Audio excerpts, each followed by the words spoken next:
கணவனைய இவக்காலான மெதித்தவள மாலையிட்ட கணவனைய இவன் மார் மீது மெதித்தவள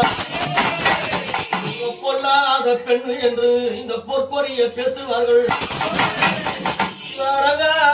காரி என்று நாகிலாமே பேசுவார்.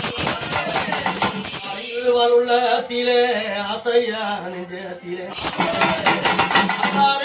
உள்ள தீலே அன்பான ஆசையா நெஞ்சத்திலே நம்பியோர்க்கு தெய்வம் இவன் நம்பாதவர்க்கு யமனம்.